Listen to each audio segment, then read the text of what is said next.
GOTEN has to be one of the most disrespected characters in Dokkan. So how do we fix it? How's it, everybody? Celtic Link here. We're back for another Dokkan Battle video. It is GOTEN Day, May 10th.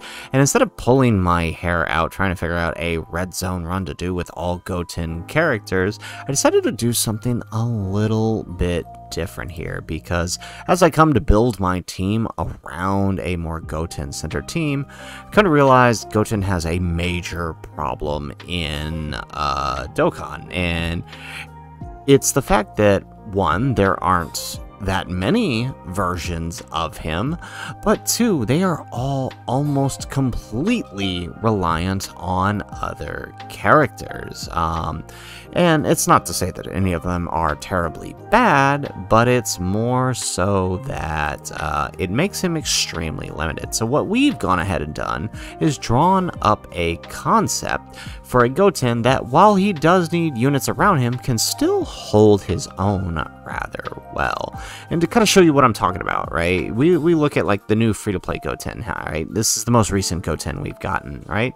He is very good, but he needs a Kid Trunks attacking in the turn in order to gain his additional attacking defense, or Vegeta's family category. So the nice thing here is they gave him the Vegeta's family, so it doesn't specifically have to be Kid Trunks, but you're gonna want to use Kid Trunks anyways, because, well, they would link well together. Other ones, like, oftentimes GOTEN is limited to being put with, like, a duo card with a Trunks or Gohan, like in the Family Kamehameha, or he has some crazy conditions like this one here, the post-EZA free-to-play GOTEN, right? You need to have Goku Angel, you need to have Trunks Kid attacking in the same turn, you need to have Goku, he gives Goku's family allies a buff, but only when you've met the conditions. You also have this one who, a little less limited than the free-to-play one, but still, right, in order to get his damage reduction, he needs Trunks on the attacking in the turn, or he needs a Krillin or 18 on the team, which can make things difficult. It really limits his ability to be good, because you can basically only build his team around certain characters. So I've gone ahead and drawn up a GOTEN here that is limited in the same manner, because I can't imagine Dokkan is going to do anything differently, but if they were to develop a Dokkan Fest GOTEN, this is kind of how I imagine he would work. So for his leader skill, I would make him a Goku's Family Gifted Warrior Siblings Bond leader for 170%, giving him an additional 30% to characters on Bond of Parent and Child and the Youth category. The reason I gave this is that it's a very broad leader skill. Having it be Gifted Warriors and Bond of Parent and Child allows the 200% to cover all of the Kid Trunkses you would want to run with him, right? Because typically, even though he is a Goku's family character, he tends to share more links with other Kid Trunkses, right? Like we look at some of the ones here, this one, right? We look at his links: Golden Warrior, Kamehameha, Super Saiyan, Innocence, Budding Warrior. Links like this, Innocence, Budding Warrior, you're typically only going to find in like the Trunks characters. It's kind of true for the other ones too, right? Prodigies, he might have Budding Warrior, Innocence. There we go. Same thing over here. Budding Warrior. Blazing Battle, I doubt that they would have. That's not a very common link for this free-to-play one, but again, Innocence, Budding Warrior. So, I mean, realistically, if they were to develop another Dokkan Fest GOTEN, you would want Trunks, no matter what. And it's the unfortunate reality of how they tend to build these characters. They could do something entirely different, but I'm going based off of current trends. So, Goku's Family, Siblings Bond, Gifted Warriors. This would cover Goku's. This would cover Vegeta's, this would cover Vegeta's, and you'll see why I say Vegeta is something I want covered here. It would cover Kid Goku's, it would cover all Gohan's from Majin Buu Saga, who you would typically want to run, but also any others because they are on Goku's family, right? Now, for his super attack, I've chosen to give him the ability to raise attack and greatly raise defense for 1 turn while sealing the enemy's super attack. So, on his base attack, it's very simple, 1 turn raise. He's not going to do any more than that. The greatly raising defense is just to kind of help him in his survivability early on.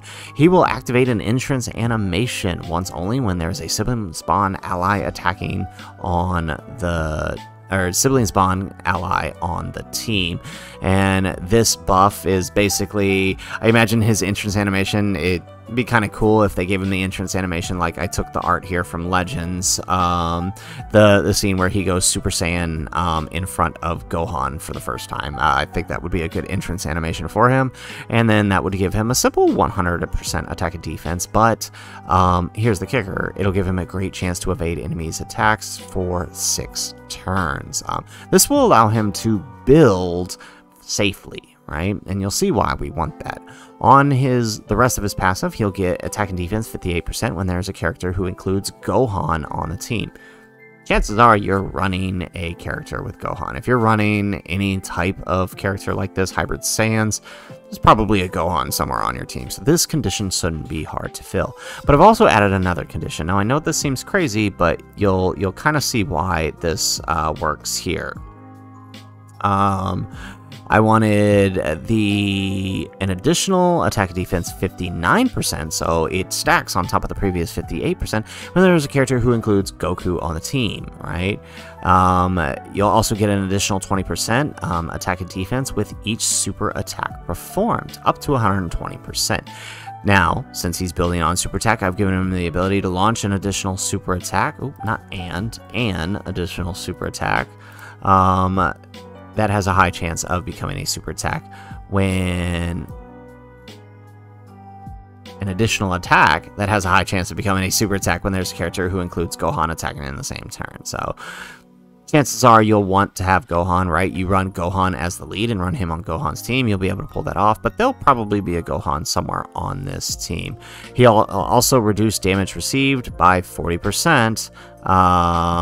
When there is a Vegeta's family category attacking in the turn. So, like I said, the unfortunate reality of Gotens is they need Trunkses on the team to work well, especially if you're going to want to activate their link. So I did give him that to incentivize you to put a Trunks on the team, but I feel like with this passive, it'll do him a lot more justice than current setups that have him limited, but really slow down his ability to be viable.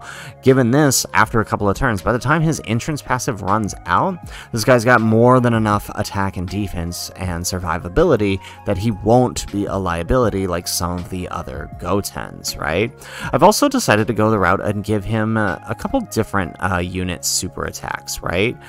So his first unit super attack can be activated with a Gohan, right? So if you have a Gohan attacking on the turn, he will launch the sibling Kamehameha, right? Like the Go Bros, which will raise his attack and defense with a high chance of stunning the enemy. So if you manage to get the unit super attack, you have a permanent stack to the defense. This is a lot like how the STR Trunks from the Broly movie works. Like, his unit super stacks, but his regular super doesn't. So I thought about doing something like that, just to give him a little more incentive to run the unit super attacks. I also gave it the chance to stun, right? So if you manage to launch the unit super, you can stun. But if you're not launching the unit super, at a minimum, you can seal, which I thought would be an interesting dynamic. So it allows you to play around what you want to do to the enemy. I also gave him another unit super attack when you had Trunks. So if you choose to prioritize Trunks, you'll do the Kamehameha and finish Buster, which would raise attack and defense. Basically the same effect. It's purely cosmetic, right? Like the pan. The only difference is the chance in stunning, right? If you do with Gohan, you've only got a high chance to stun, but if you do with Trunks, you've got a great chance of stunning, right? So 70% chance.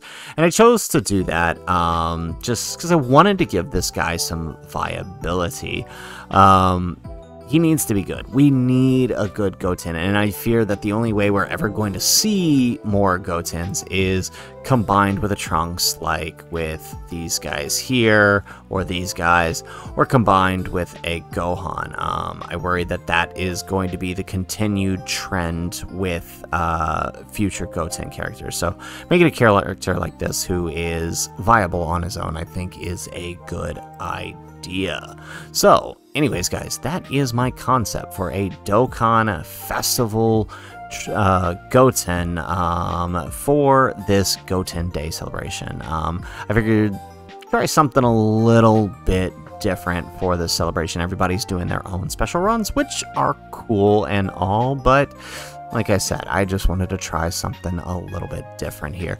By the way, I didn't mention it in the beginning, but you are listening to the Dokkan Lo-Fi from Stray Michael. Once again, you guys have mentioned that you really enjoy listening to this, and I enjoy talking over it. It's kind of fun. So if you haven't already, make sure you guys check his channel out. Give him a like, give him a subscribe, do all of that because it is well deserved. You can hear it. It is just perfect. So anyways, guys, that is the video. If you like the video, make sure you hit that like button and subscribe to the channel if you have not already. And in the comments down below, let me know what do you guys think of the concept? Am I onto something here? What would you do to build your own Goten that is somewhat viable and not too reliant on other characters? Let me know in the comments down below. Otherwise, guys, as always, thanks for watching, and aloha.